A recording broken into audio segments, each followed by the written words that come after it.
Hi everybody, welcome to the GayMenChannel. My name is Justin Gerhardt. I am your host. I am here with Dr. Michael Fanous, HIV pharmacist in Toronto, and we're going to do a follow-up video on the original PrEP video that we did, which I'll put the link in the description for.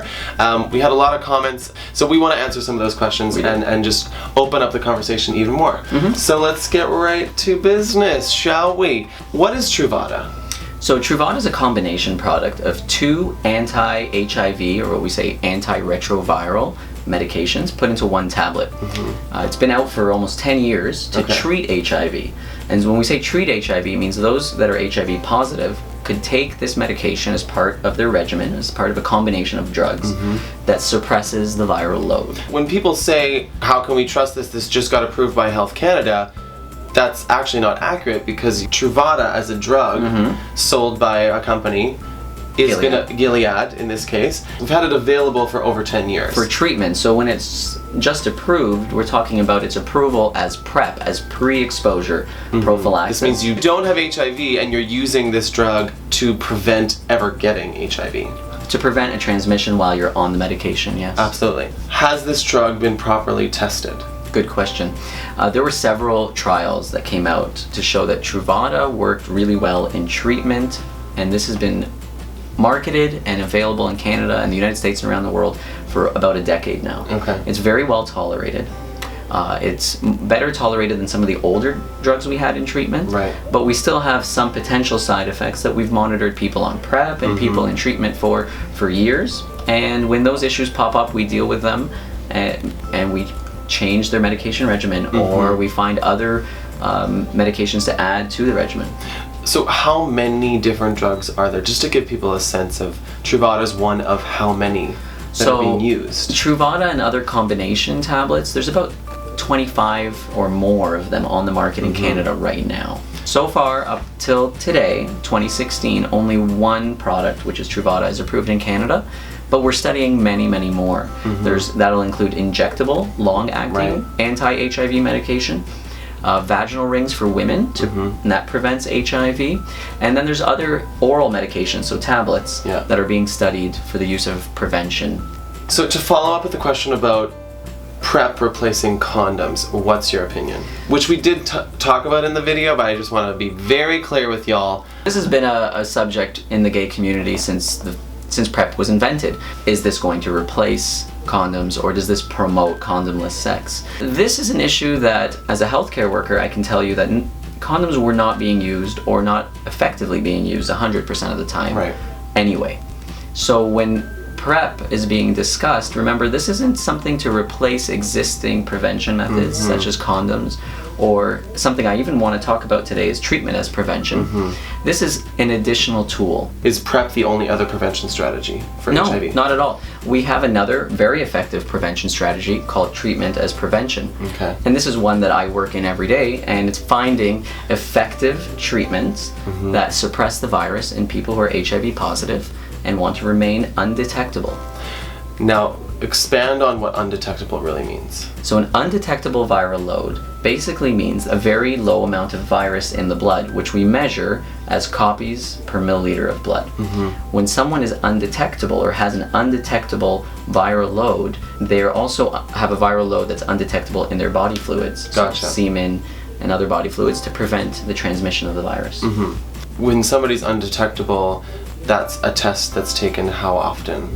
Well, when someone's starting treatment, it might be more frequently, but when someone is virally suppressed, we would take the viral load every 6 to 12 months, or as is necessary if there's other health issues. Treatment as prevention, has that been around for a really long time? Treatment as prevention is an idea that's been with us for more than 20 years, since treatment got better in the 90s. What we say now is antiretroviral therapy can suppress the virus to such low levels that the risk of transmission is very low. Very low.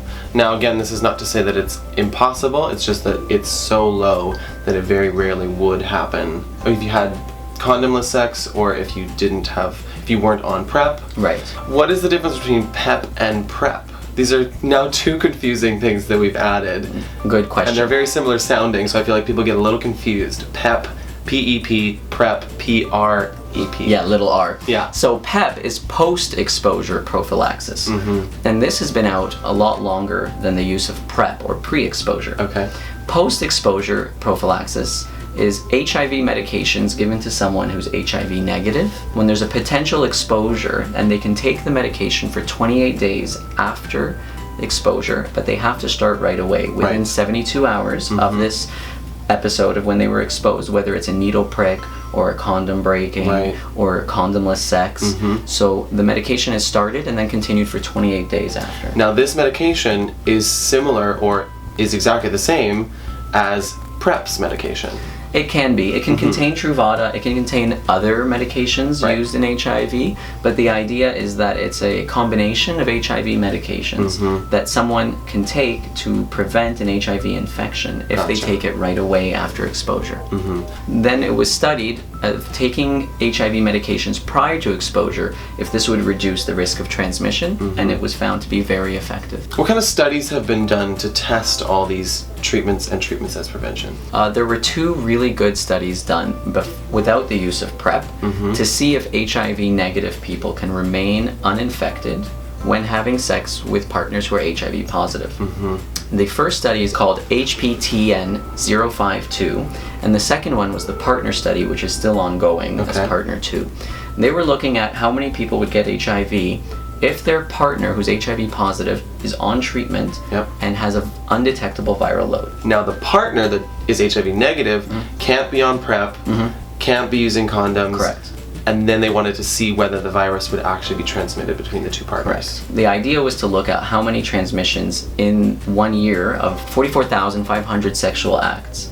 And there wasn't a single transmission of HIV in that study. So that's to say that when somebody is undetectable, they have a very, very low chance of passing on the virus. Now, does this mean that it would never get passed on? No, nothing is 100% in life. The researchers looked at how confident could they be in saying that there would be 0 transmissions if this study were to continue. Right. Basically, they came out to say for every 2,000 sexual acts that are high risk, so for example, bottoming is a higher risk than being a top for acquiring HIV. And if you don't know what bottoming and topping is, I have a whole video about that. Click in the description. There could be people watching that don't necessarily know what those terms mean. That's why you're here. Exactly. So the risk would be 1 HIV infection per 2,000 sexual acts of bottoming. So the researchers are quite confident in saying that it's a low risk to acquire HIV from someone who's HIV positive and undetectable. In fact, it's less risky to acquire HIV from someone who is HIV positive than having sex with someone whose status is unknown. Right, and the unknown meaning that they may have been tested, but maybe not in the last 3 months. And if it's been over 3 months and you've had sex since you've been tested, you actually can't prove that you don't have the virus in you already. There could be people with a high viral load thinking they're HIV negative, but haven't been recently tested. Absolutely. If these prevention strategies work 90% of the time and they work for you, it's not a bad idea to combine at least 2 prevention strategies. So that would be combining the use of condoms with PrEP. Some people decide to do that. Or another way is to, if you know your sexual partners and they're HIV positive and on treatment and undetectable, combining that with PrEP use and not using condoms, there's no judgment. It's up to you and the amount of risk you wish to take. Right. If you guys have any more questions, feel free to comment below. We can always ask more questions, and this is an ongoing conversation. Thank you so much for watching. Thank you so much for being a part of this. Thank you for having being me. a part of this conversation. If you haven't seen our first video, we did a video all about what PrEP is, and it was just approved in Canada, so check that out. It's in the description. It's also in the box next to me over here if you want to watch it right now. All right, y'all stay fabulous now.